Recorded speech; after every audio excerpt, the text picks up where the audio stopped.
We're gonna go take a rest and we're gonna go outside. Yes, you excited to go back to your walking? Yes, Ellie, walk outside. We're gonna go drive a little bit and then we're gonna go walk. You're so excited. Walk outside?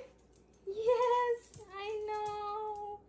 Pagkatapos nga kaming atakihin ng aso, syempre nga na mahinga nga muna ang maring sisi at hindi talaga nakalabas itong si Ellie. Pero ngayong araw nga ito nga, inaya ko na nga siya lumabas at mukhang masayang-masaya nga si Ellie at mukhang excited siya. Sa totoo lang mga mare ko, takot na nga talaga akong lumabas pero kasi kailangan ko kasi talagang gawin ito. Kailangan pa din ni Ellie ang kanyang daily walking. Dumalakas na lang talaga ang loob ko kapag kaganyan si Ellie. Ay kita nyo, smile pa ang bata. At nang makarating na nga kami dito sa dog park, ay kita nyo si Ellie ay talagang ready na nga bumawa ng sasakyan. Tamang-tama nga din ito ang mga mare ko sa small dog section nga, ay dadalawa nga lang ang aso. At ito nga, inaantay na nga siya ng maliit na aso ay gusto na nga atang makipaglaro. Kailangan ko nga din kasing obserbahan nga ang magiging ugali nga ngayon ni Ellie pagkatapos nga ng dog attack na nangyari. Dahil yung nangyari nga daw sa amin ni Ellie ay pwede nga daw magbago nga daw yung ugali niya. Yung para bang siya ay pwede na nga din siya maging aggressive dahil natatakot na siya na baka nga kami ay awayin nga ng ibang aso. Dito nga sa maliit na aso ay mukhang okay naman ang kinikilos nga ni Ellie. Yung isang aso nga na nandito ay dapat talaga dun nga siya sa kabilang section dahil nga malaki-laki na siya. Hindi na siya para dito sa small section dog. At hindi nga ata si Ellie ang nagkaroon nga ng trauma kung hindi ako mga mari ko.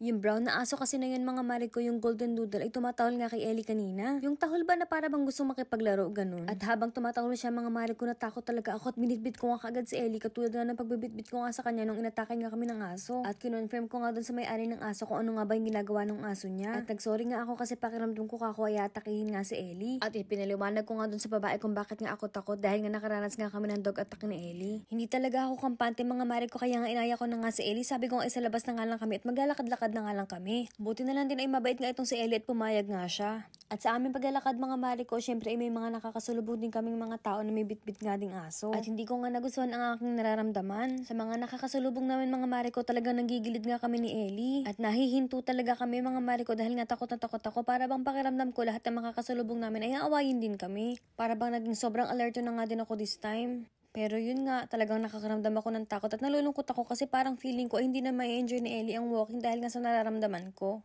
Pero siguro nga din dahil nga bago pa yung nangyari kaya nga ganito ako. At sana nga sa mga susunod na walking mga mare ko, imalis na nga din ang takot sa akin. O siya mga mare ko, pagka-uwi nga pala namin, ako nga pala ay medyo natuwa dito. Ay ayan nga si Bonini at nagbabalik na naman nga dito. At isa pa sa nakakatuwa yung binili ko ng pagkain para sa kanya, ayan nga at kinakain na nga din niya. Oh. Kung nagtataka kayo kung alaga ba namin si Bonini, isa pong wild rabbit si Bonini. Isa po siya sa mga kalaro ng tortculets dito. At talagang madalas na tambayan dito nga sa aming backyard. At kung minsan nga din mga mare ko ay talagang sumasabay nga yan tuwing kumakain nga ang tortculets. Naisipan ko na nga din palang taniman nga ng mga bulaklak ito nga aming mailbox section dito. Ay para ba magandang tingnan siya, ganun. At huy, ako, si Ellie at ang tortculets nga pala ay may munting handog nga para sa inyo. Ay talagang wititit nga mga mare ko, mag-comment at i-share mo nga lang ang video nga na ito. At kami ay mamimili kung sino nga ang susunod na bibigyan nga natin ng regalo. Ay apo, Diyos ko ay kadali-dali lang mare. At baka nga sa susunod ay ikaw na yun, huy.